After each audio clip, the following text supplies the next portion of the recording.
Today is Monday, July 19th, 2021. This is Dirt Tracker Daily. I'm Justin Fiedler.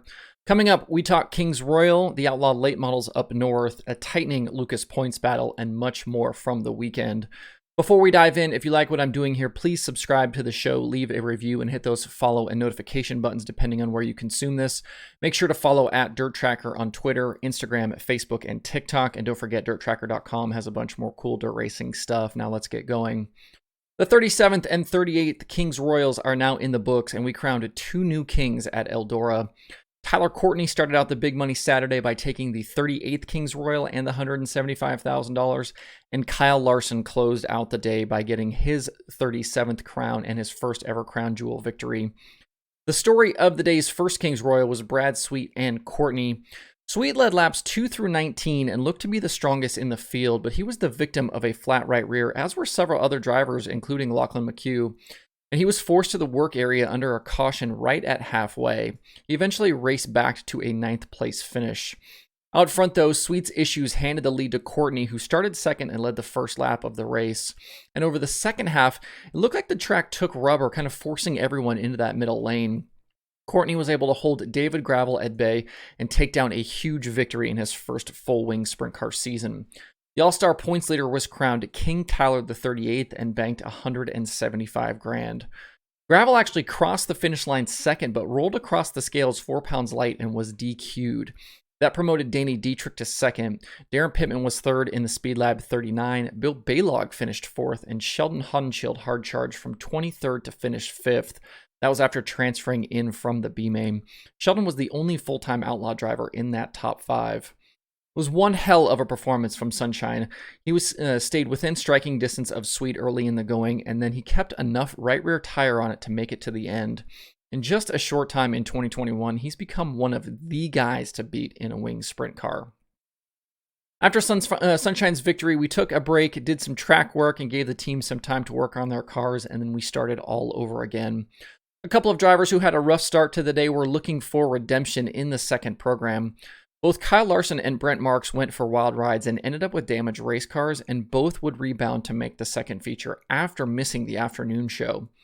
It was also really great to see Jack Hodenshield win his heat race and bag a front row starting position in what was his final Kings Royal appearance. It was a great way to end his run at Eldora. Joining Jack on the front row of the 37th Kings Royal was Tyler Courtney, who continued his strong day by winning Heat 6 and putting himself in position to maybe sweep the day. Once green, we ended up having 4 lead changes among 3 drivers, with Courtney and James McFadden swapping the top spot through the opening 19 laps. But while those two were racing hard, Kyle Larson was on the move. He started 9th and was able to work his way to 3rd pretty quickly. Right before halfway, he'd run down the leaders, and we suddenly had a 3-car battle for the top spot.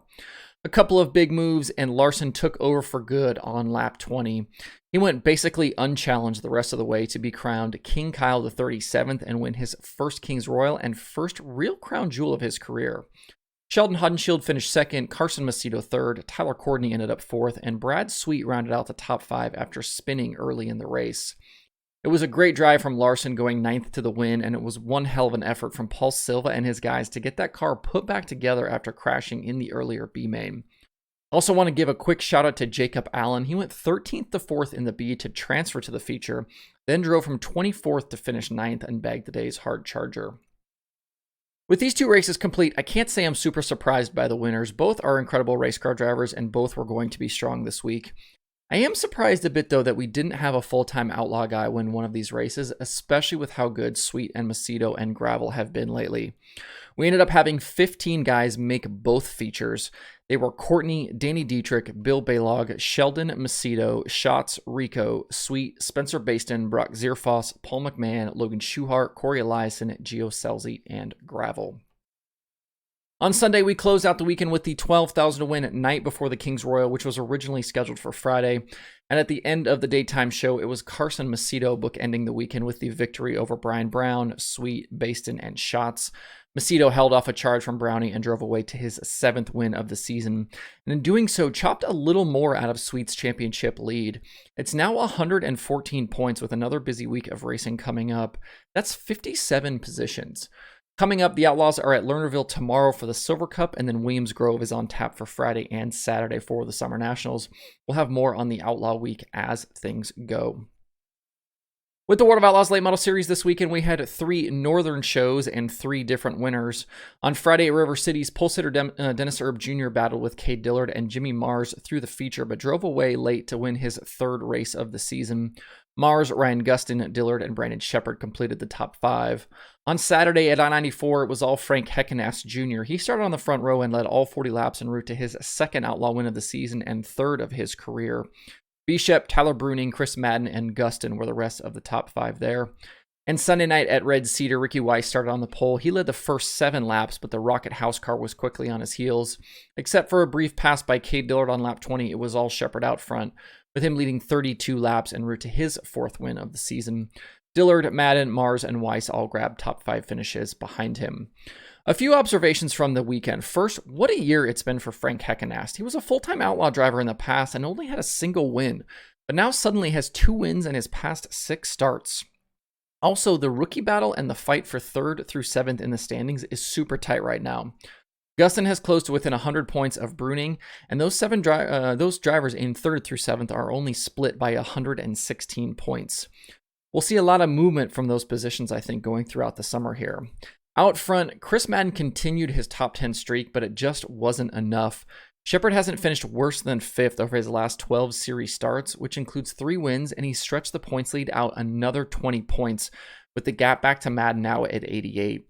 I said last week that Madden has got to start finding ways to beat the Rocket 1 if he's going to win this championship, but that team seems to have found their stride. I think Madden is in big trouble now with 44 positions separating he and Shepard. We're well past halfway in the schedule. Madden has to average beating Shepard more than 2 positions per night now for the remainder of the season to have a shot. The Outlaws are off for a bit now, and they return July 30th and 31st at Fairbury for the Prairie Dirt Classic. Lucas Oil Late Model Dirt Series lost weekend races at 34 Raceway and Tri-City Speedway to poor weather, but they did finally get a race complete on Saturday at Lucas Oil Speedway. That was the Diamond Nationals. In the feature, Jimmy Owens led the first 28 laps from the outside front row, but the incredible year for Jonathan Davenport continued. He started 4th and was methodical through the 50-lapper, picking his way towards the front. Past halfway, Davenport took over the top spot from Owens when the 20 tangled with the lap car of Mason Oberkramer.